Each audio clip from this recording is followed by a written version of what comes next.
안녕하세요. 이명숙입니다. 어제 오랜만에 반가운 친구들을 만났습니다. 5개월 만에 만남이었는데 얼마나 반가웠는지 시간 가는 줄도 모르고 이야기꽃을 피웠습니다. 페리오에서 가벼운 티타임을 가지려 했는데 날씨가 너무 더워 집 안으로 들어갈 수밖에 없었어요.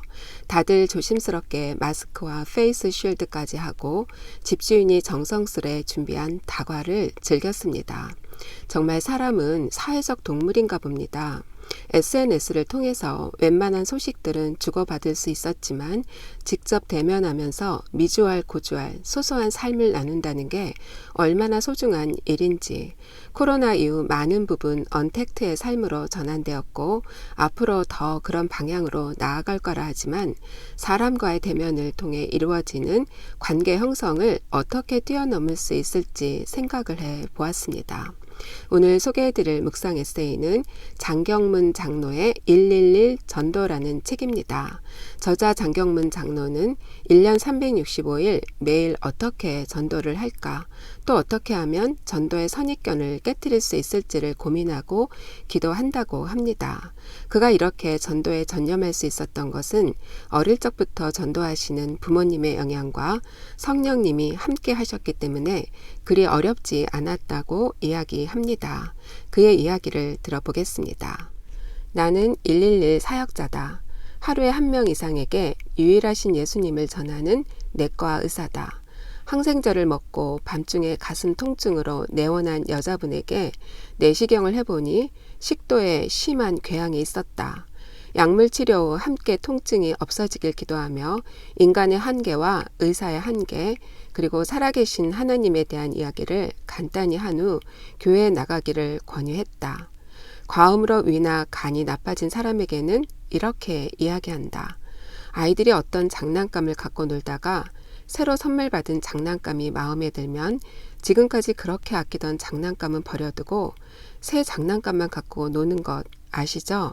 선생님도 교회에 나가서 예수님을 믿게 되면 선생님도 모르게 술, 담배를 끊을 수가 있습니다. 대상포진 통증을 호소하는 환자에게는 나는 교회에 나가는 사람이니 함께 하나님께 기도를 드리자라고 말하며 손을 붙잡고 기도한다.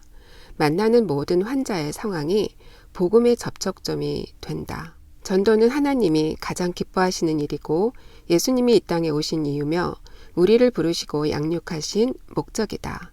지금도 예수님의 최대 관심사는 영원 구원이다. 주님은 이 일에 우리를 사용하길 원하신다.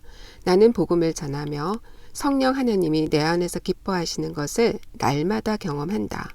이것은 세상 무엇과도 비교할 수 없는 기쁨이다.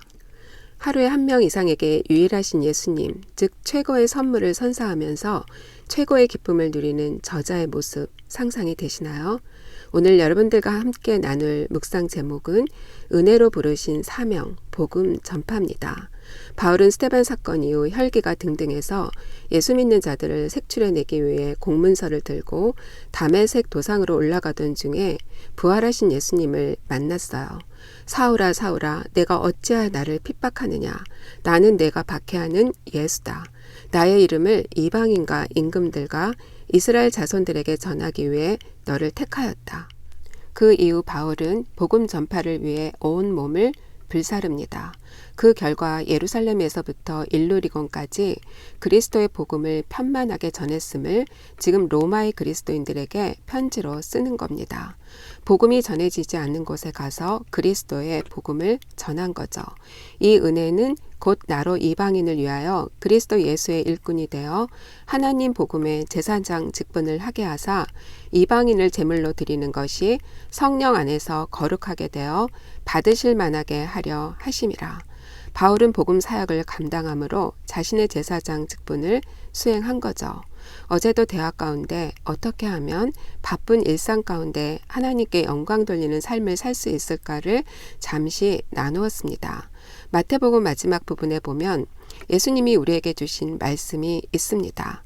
그런즉 너희는 가서 모든 민족으로 제자 삼아 아버지와 아들과 성령의 이름으로 세례를 베풀고 내가 너희에게 분부한 모든 것을 가르쳐 지키게 하라. 볼지어다 내가 세상 끝날까지 너희와 항상 함께 있으리라 하시니라. 예수님의 제자인 우리가 해야 할 일이 무엇인지를 아주 구체적으로 제시해주고 있습니다.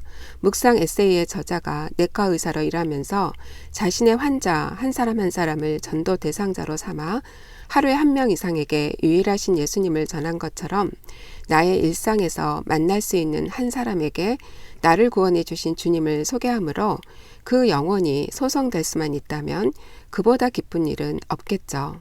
저는 10년 전 제 영혼을 소성시켜 주신 주님의 은혜에 감사해서 매주 토요일 마켓 전도를 시작했습니다. 지금 생각해 보면 그 용기가 어떻게 나왔는지 모릅니다. 성령님께서 함께하지 않았다면 불가능한 일이었겠죠. 주님은 지금도 이렇게 말씀하십니다. 일어나라 빛을 비추어라 오직 여호와가 내 영원한 빛이 되고 때가 되면 나 여호와가 속히 이루리라. 주님은 이미 이 땅에 오셨습니다. 하지만 아직 이루지 못한 그 무언가가 남아 있습니다. 주님은 그 일을 완성하시기에 앞서 우리로 하여금 그 일에 참여하시기를 원하십니다. 그리고 말씀을 통해 다 예언을 해 주셨어요. 누군가는 이렇게 이야기를 합니다. 하나님을 떠나서는 아무것도 할 수 없고 하나님께 연결되면 능치 못한 일이 없다라고요. 오늘도 말씀의 거울 앞에 서서 나를 돌아보고 내게 주신 말씀을 조용히 묵상하며 나의 일이 무엇인지 그 일을 잘 감당하는 자가 되기를 소망합니다. 여러분들 다음 시간까지 샬롬.